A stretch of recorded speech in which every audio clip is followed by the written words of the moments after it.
What's going on, Thrallers? Miller. Necrotic Nick. And we have a review for you and a special. It's kind of a dual thing, a vinyl thoughts and a review, because I got it right here. It's still sealed. We're going to open it later. But we're talking about the new Crowbar. One of my digs, man. One of my favorite digs, favorite bands, favorite person, Kurt Weinstein. This is their umpteenth album. 12th album. There you go. The metal encyclopedia here always corrects me. I mean, this is honestly one of my first exposures to sludge metal, along with like I Hate God and Soylent Green to some extent. I remember seeing, I think it was the All I Had I Gave video on Beavis and Butthead, and I was like, dude, this is fucking pretty gnarly. And started checking out their stuff, and I was like, dude, yes. Mm-hmm. I know they're classified as sludge metal, but I don't like that. I don't like that classification. But they're like the granddaddies of it. Sludge is so. Sludge is awesome. I love sludge. I don't like sludge. Crowbar is a fucking metal band. Oh yeah, that's it. Well, Crowbar's sludge metal. They're a metal band. Crowbar's a fucking metal band. So this new album, Zero and Below, comes out on the 4th of March on MNRK Heavy, which I believe is like a new offshoot label. It might be like E1. Yeah. This band formed in 1990 or possibly 1988. I think it was 88. He's going off of Metal Archives or whatever. I'm going off of just my stupid head, so I'm probably it could be either way. Been around for a long time. Yeah, I'm pretty sure Kurt and Jimmy first started jamming. They may not have been Crowbar, but I mean that's how rooted this band is in the whole NOLA scene. They is probably the most recognizable band out there, I mean, next to Down, because that's a super group, and it also involves Kirk. So yeah, it all circles around Kirk. OGs of sludge metal and just being southern and heavy. Kirk is a riff lord. Yes, that it goes without saying, and once again, that is on display. My God, just another riff fest of just sludgy, doomy, chuggy. God, man, he is the master of just great riffs and great tone. Like, yes, his tone. Ugh. I mean, it's kind of basic. It's just a Randall with a metal zone. He's got the fucking setup of a 17-year-old.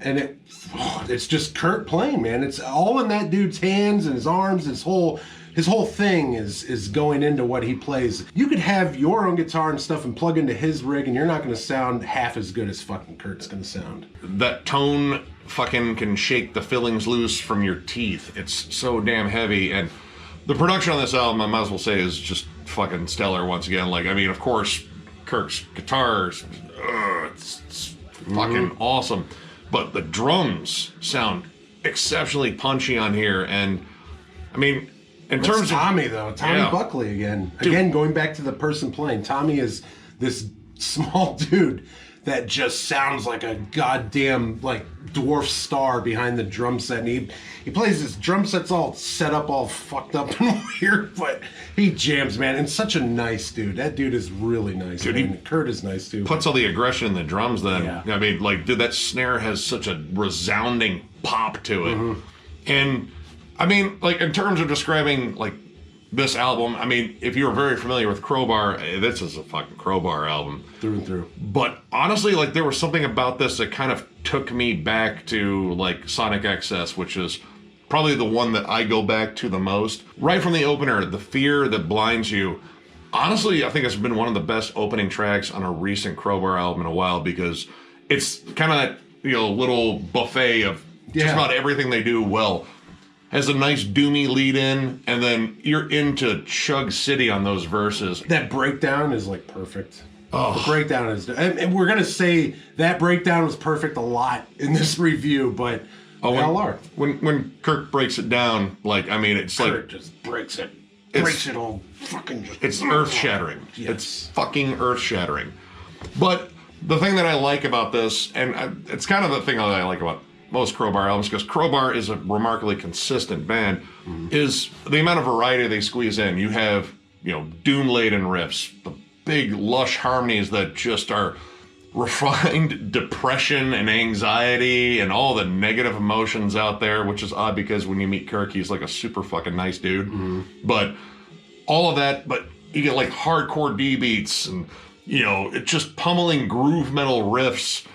And I don't know, like it kind of all blends together in this awesome like concoction of just raw heaviness. Yeah, and this is pretty much Crowbar or Kurt putting on a clinic like he usually does. And the cool thing about this is vocals sound great in this. Everything is sounds great about this album. OCD Recording Production Studios down in Metairie did a fantastic job recording this album. They've done the last, I think 3 or 4 albums there. At least the last couple have been done there at that same studio, and they do a fantastic job there. They really have Crowbar dialed in at this point in terms of tone and just the getting that sense of massiveness that the band has live. He does a good job capturing that in the recording. And vocally, I have to say, I think some of Kirk's vocals kind of carried over from his solo album, because that one was a little bit more like kind of bare and not necessarily like the heaviest thing on the planet, which I was kind of surprised by when I got it. But he does some really cool clean passages in Confess to Nothing and Denial of the Truth, which might be one of the doomiest songs they have written in a while. Like, that is at a funeral doom crawl. Mm-hmm. It is so steeped in just all the negative emotions, but I mean, that's kind of doom. That's kind of what you want. Like, it just plods along, and it just has these open, sort of barren vocal passages on it that are, I don't know, it's, you get the sense of isolation because it opens up with an isolated riff, and believe me, that riff will fucking cave in your head. Then the rest of the band comes in, and then these verses come in, and it's soulful kind of crooning, but with that gravelly, sort of throaty delivery that he has. And I don't know, like, there's just something about it, like, dude, you can just feel all the... It's just dense. Everything around you just feels more dense. That's about right. What I like in this album, as opposed to some of the other ones, for the most part anyway, Kurt, when he does these clean kind of passages, it's like that rough fray clean vocals. It's not totally clean. It's got that fray. And then the background vocal is that clean, crisp vocal. This, he's just like, okay, let's just switch it around. Let's put that crisp vocal up front and the fray in back. And man, keep doing that, because it sounds fantastic, man. You sound killer. It adds like a polar like level of emotion. Like, you know, you kind of dial back maybe the anger a little bit and kind of bring forth the sorrow. These all sound like bad things to do in therapy, but when you're recording a doomy Crowbar song, that's a pretty good thing. And it adds kind of a different wrinkle too. Dude, like when it just gets to that doomy, like just sorrowful stuff, especially the title track at the end. The acoustic passages are beautiful. You know, when all that comes together on like the doomy stuff, I think that is one of the things they are the strongest at. But the cool wrinkle that I love is they squeeze in cool up-tempo moments, like hardcore punk D-beats. Bleeding from every hole. How the fuck hasn't Cannibal Corpse taken that song title? Or album title. That could have been an entire album title. I know you used the bleeding before, but this is different. This is from All the Holes, which includes the dick hole and the butthole, we're pretty sure.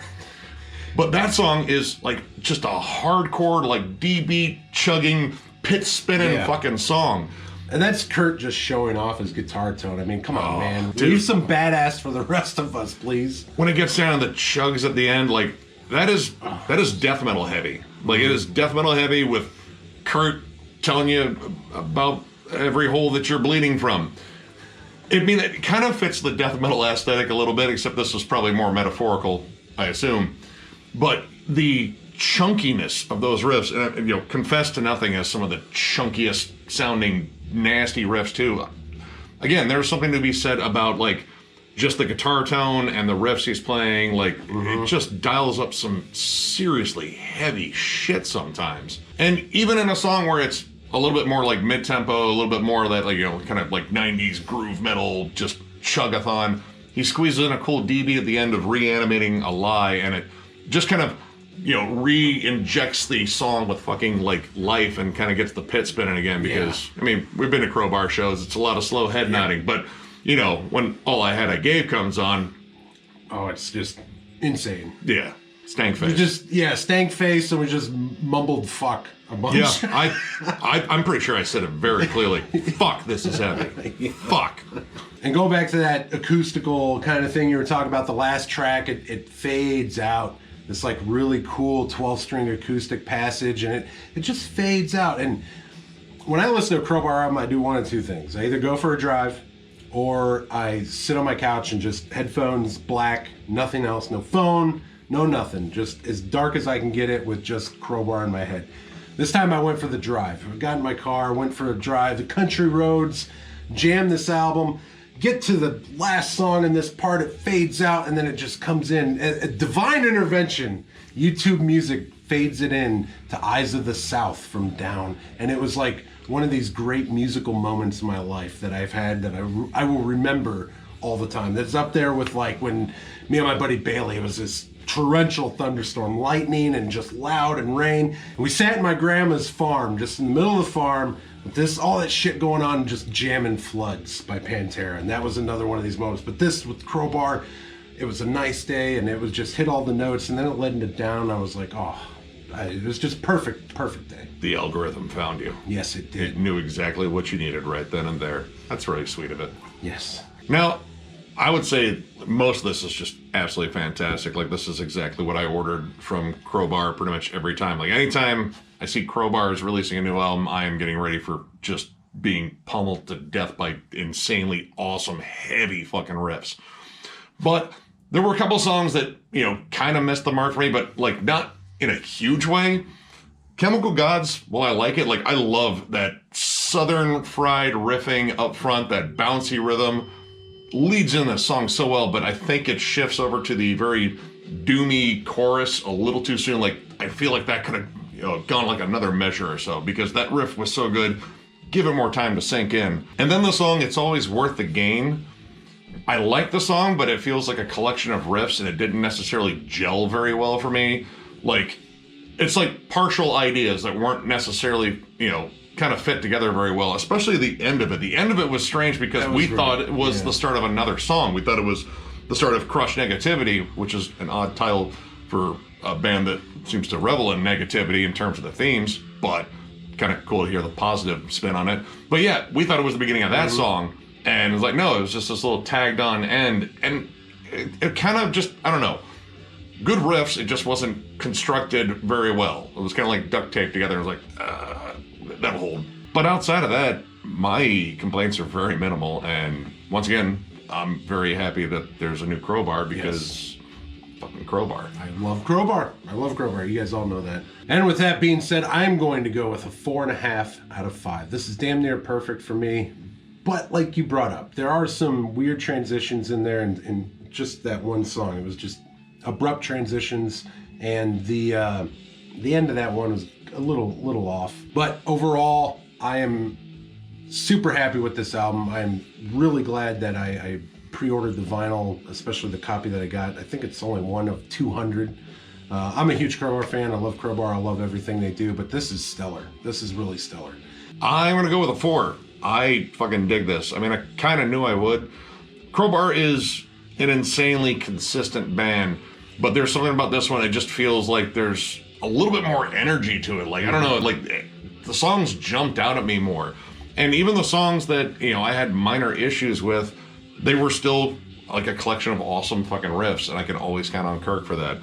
This album is pretty much everything you love about Crowbar. It's dismal, it's dark, but I mean, you are gonna get just fucking the shit kicked out of you by that guitar tone. The riffs, the songs are very well constructed. It's fucking killer Crowbar. And I mean, if you've never jammed Crowbar before, this wouldn't be a bad place to start, but I'd recommend, all their shit. Yeah. And honestly, I like this album probably more than like the last couple. Like, there's just something about this album that jumps out a little bit more. And I think what that may be is this is Kurt firing on all cylinders. He is in a seemingly great space physically, mentally, musically. This is Kurt at his best right now. Yeah. And if you are a fan of Crowbar or heavy music in general and want to witness something special, you need to get this album, because this is a great talent of our time at his best. Yeah. I pretty much 100% agree with that. But yeah, I definitely fucking check this one out. And before we get to our outro, yes, we have something that Miller is just pretty much sitting there fidgeting and looking at it. And I know. It's like Christmas, and, you're allowed. You're allowed to open it now. I can open it now. Oh, I've never get those in almost one a clean pull that time. That's what she said. Oh, let's get it out. Oh. Maybe. Oh. Oh, there we And they're go. pretty securely. Oh, there it is. Woo! Let's look at the front here. This is, does it say, limited edition, clear with blue and black heavy splatter. Includes a download card for some hopefully high def.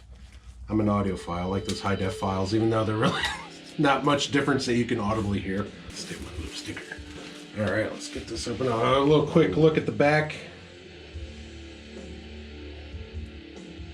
And, there's my the download download card. Good thing it fell behind there. You guys can't see my code. Nice inner sleeve. That's cool. Cool, all the lyrics and stuff. Kirk's beard is fucking champion level. yeah, Look yeah. at that fucking, that is glorious. Kurt's champion level. Now this is let's see what's in here. Yeah, I don't dig these. You know that. Yeah.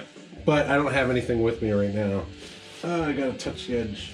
Oh, that is cool. Look at that, baby. It's all polka dotty. That's really fucking cool. Yeah. Yeah. I dig it. That's pretty fucking awesome. Good pressing. E1 does some good stuff, man. I'm happy with their pressings. And I wish they would just get on with the rice paper thing. I really do. But I don't know why. I don't know why that's not like a normal thing. I was glad like when some bands that you don't expect, like the Go Ahead and Die, I really didn't expect that to be in anything, but I opened it up and it was a nice rice paper line thing. I was like, oh, Max, you listen, buddy. I don't know, maybe they saw your videos like, you know what? Fuck that guy. It's just gonna be in paper. We're not even gonna fucking put it in paper. It's just gonna show up. We're not giving the album cover. Yeah, just throw the disc in your box. Here you go, you fucking shithead. Thank you. Yeah, I am super excited. I'm gonna listen to this album tonight. Again, huge Crowbar fan. I love Crowbar. Chat with Kurt casually on the Facebooks, but I look like Superman on my profile, so you never know. It was me if you saw me out in the public, if you saw my Facebook shit. But. Yeah, I'm probably gonna be a lame ass and get it on CD, but I'm gonna get it because it's Crowbar. So, if you enjoyed this video, give it a thumbs up, and if you are new to the channel, subscribe because we do stuff like this all the time. We are also on Patreon. If you'd like to help us out there, there'll be a link down below. We also have a giveaway going on. Once we hit 10,000 subscribers, which Close. very close, and holy shit, it's kind of still blowing my mind. We're going to do a giveaway. We're going to give away a limited pressing of the new Alien Weaponry album on this cool ocean blue color. It's really pretty. It's pretty sweet. We'll be giving away one of our t-shirts, which is an awesome design. I fucking absolutely love it. And we'll be giving away a $100 gift card to Bandcamp, which you should always spend on Friday to help out the artists. Thank you guys so much. It has been an amazing journey. It's still remarkable that we've made it this far.